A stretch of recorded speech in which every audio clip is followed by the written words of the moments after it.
A carta do Léo Pinheiro à Folha de São Paulo é o menos importante da história, porque ela representa apenas uma mera formalidade, né, para que um criminoso delator não perca os benefícios penais por ter colaborado com a justiça. A carta foi enviada à Folha em resposta à matéria, como você bem disse, né, publicada em 30 de junho, que é intitulada, abre aspas, Lava Jato desconfiou de empreiteiro, pivô da prisão de Lula, indicam mensagens. É aqui que mora a verdadeira polêmica. Essa reportagem, ou propaganda política, faz parte daquela colaboração ou conluio entre a Folha de São Paulo e o site panfletário militante The Intercept. Qual que é o importante nessa história? Nesse episódio dessa série cômica batizada de Vaza Jato, não há nenhuma mensagem atribuída ao então juiz Sérgio Moro, apenas aos procuradores federais da força-tarefa da Lava Jato. Portanto, aqui não se está em discussão parcialidade ou imparcialidade do juiz. Qual que é a notícia dessa matéria a qual eu me referia, que eu vou abrir aspas para a Folha. As mensagens indicam que Léo Pinheiro, o delator, só passou a ser considerado merecedor de crédito após mudar diversas vezes sua versão sobre o apartamento triplex de Guarujá, que a empresa afirmou ter reformado para o líder petista.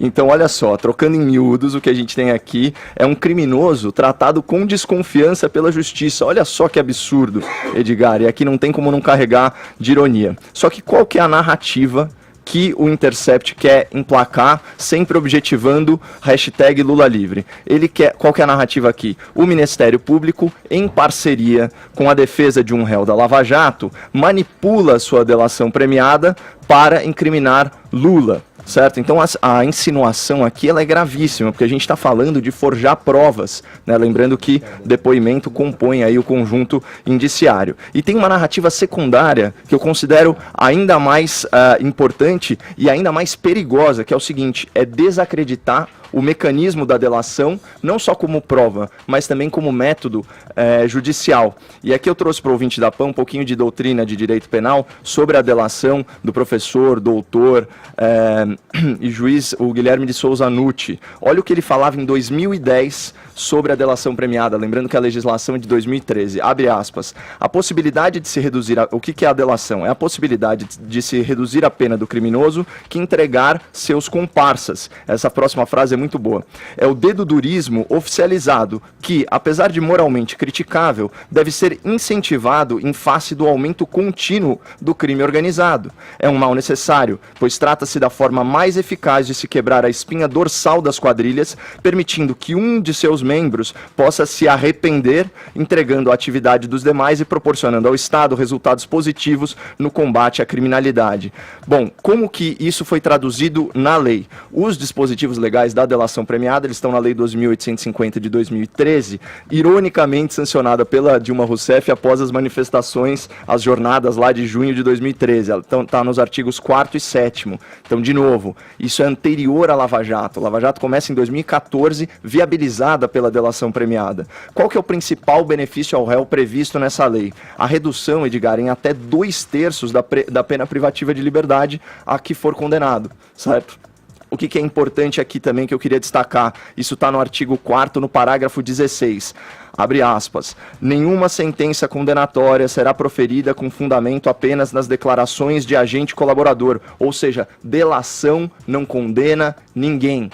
Delação não condena ninguém. É uma das provas.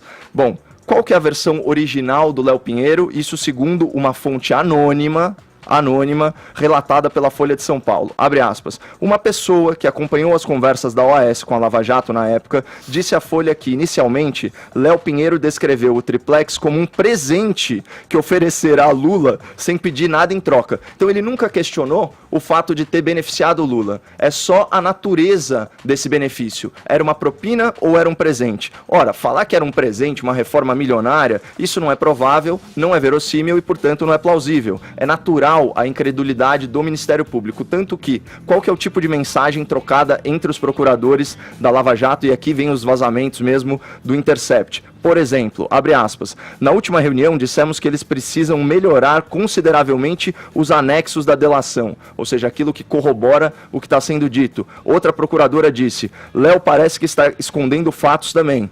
Então assim, nada de ruim. O que é importante a gente discutir? Qual foi a mudança, a suposta mudança, né, na versão do depoimento? Antes as reformas no triplex e no sítio de Atibaia eram, abre aspas, uma forma de agradar Lula sem contrapartidas. Muito improvável. O Léo Pinheiro, então, ele teria mudado essa versão 2 vezes até o seu depoimento, e esse sim, a primeira manifestação oficial dele no processo foi o depoimento ao juiz Sérgio Moro. Então, aí o que muda? O apartamento do Guarujá era do Lula, de fato, não no papel, obviamente, e os custos das reformas feitas pela OAS, tanto no triplex quanto no sítio de Atibaia, eram descontados da propina devida ao PT por contratos da OAS fechados com a Petrobras. Por que isso é tão importante no processo? Porque ele ajuda a conectar a vantagem indevida recebida pelo corrupto com o caso concreto de corrupção, que foi o Petrolão. Esse conteúdo está nessa carta enviada pelo Léo Pinheiro à Folha, onde ele diz que isso seria abatido, como você ressaltou, da propina ali entre os negócios conquistados dentro do governo para a OAS, a empreiteira OAS, cujo presidente o ex-presidente é o Léo Pinheiro. Agora, tem uma questão que eu queria ouvir você a respeito, Caio, porque é o seguinte, eu acho que ele não mudaria mesmo. O discurso o que ele coloca de conteúdo na carta agora corrobora o discurso dele na delação premiada. Agora, isso me parece lógico, uma vez, aí sim, confirmando mudança de discurso, adequação, se a gente tomar por base esses diálogos como verdadeiros, esses diálogos da Intercept, onde os procuradores diziam não muito crédito no que dizia até então o Léo Pinheiro, e aí as desconfianças e as possíveis mudanças de argumento e de assunto, de conteúdo na delação do Léo Pinheiro. Agora, tem uma coisa que é o seguinte, normalmente, pelo que li, pelo que busquei me informar a respeito, o trâmite que demora mais é o trâmite do acordo entre você decidir que vai fazer uma delação, digamos, você, um corrupto pego em alguma ilicitude, decidir fazer a delação e a assinatura dessa alegação. Agora, é bom lembrar, e aí vem a minha pergunta que eu te repasso, é o seguinte, essa delação do Léo Pinheiro não está homologada. É uma delação que misteriosamente não foi para o STF, que tem que partir da PGR, que está na figura da Raquel Dodge, para o Supremo Tribunal Federal homologar e dar validade jurídica a essa delação. Primeiro, o porquê dessa demora, e eu te pergunto o seguinte, se não está homologada ainda, tudo que se diz a respeito, tanto de um lado quanto das conversas dos procuradores divulgadas pelo Intercept, quanto pela carta do próprio Léo Pinheiro, tá tudo inválido juridicamente, não? Não, na verdade... Se não tem homologação ainda... Não, então tem uma distinção. O depoimento em si, ele vale. Até porque ele pode então até mudar, até ser homologado, ele pode ainda, digamos, se ele quiser ainda apresentar algum novo detalhe, ele pode. A homologação ela é muito mais importante para a concessão do benefício ao réu do que para atribuição de validade ao que foi dito, certo? Então, por exemplo, independente disso estar sob colaboração premiada ou não, é um depoimento de uma pessoa envolvida no crime em si. Né? E você trouxe um ponto importante, né, Edgar? A gente está falando de um criminoso corrupto. A corrupção ela é filha da mentira. Então, é natural que um delator tenha sua credibilidade sempre posta em dúvida pelo Ministério Público e que haja certo descrédito e descrença por parte das autoridades nas primeiras versões, até porque o impulso natural do criminoso não é dedurar os seus comparsas, especialmente se ele é um ex-presidente da República. Eu separei aqui alguns trechos da carta do Léo Pinheiro, eu separei 3 trechos que eu achei muito interessantes. O primeiro fala sobre a questão das provas, né? Abre aspas para Léo Pinheiro, para a Folha de São Paulo. Não há como eu, Léo Pinheiro, ter apresentado versões distintas, já que o material probatório é bem anterior à decretação da minha prisão. Aqui você tem uma mentira e uma verdade. A mentira é o seguinte, você pode sim mudar as suas versões. Isso acontece. Inclusive parece ter sido o caso, né? Primeiro ele falava que era um presente sem contrapartida, e depois ele confessa que isso fazia parte de um esquema maior de propina. Agora, seria abatido das propinas. De fato, você não consegue contrariar as provas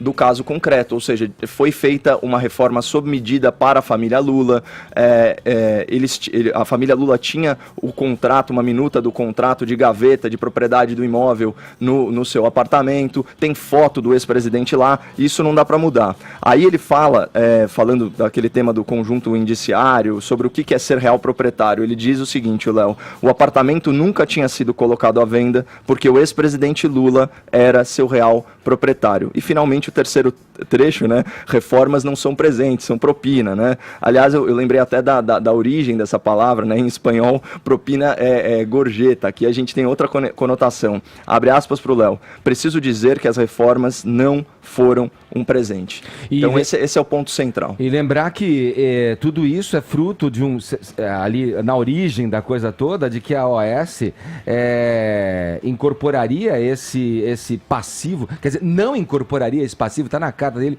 do Bancorp, que era uma cooperativa, né, para moradias, enfim, para os sindicatos, né, era uma cooperativa do sindicato para aquisição de moradias, enfim.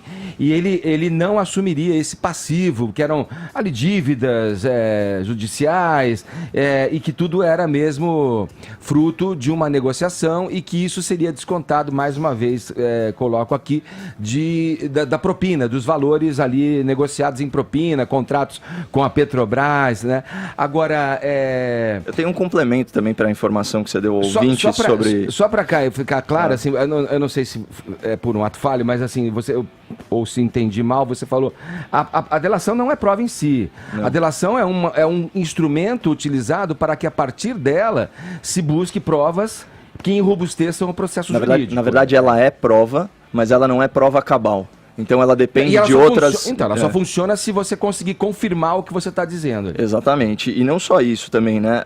Aqui só para complementar, eu estava vendo a cronologia do caso, né? De fato, a versão final da delação, que é aquela apresentada ao depoimento ao Sérgio Moro em 2017, ela é do começo de 2018. Então, no final de 2018, na verdade, foi quando o delator fechou o acordo com a Procuradoria da Lava Jato. Só que a PGR, né, na figura da Procuradora-Geral Raquel Dodge, misteriosamente, ainda sequer encaminhou para homologação no STF. Isso está pelo menos há 5 meses na mão da... E o benefício que o Ministério Público pediu, né, em favor do réu colaborador, em favor do Léo Pinheiro, ao juiz Moro, à época, foi que ele reduzisse pela metade a pena do empreiteiro, tá, por essa colaboração.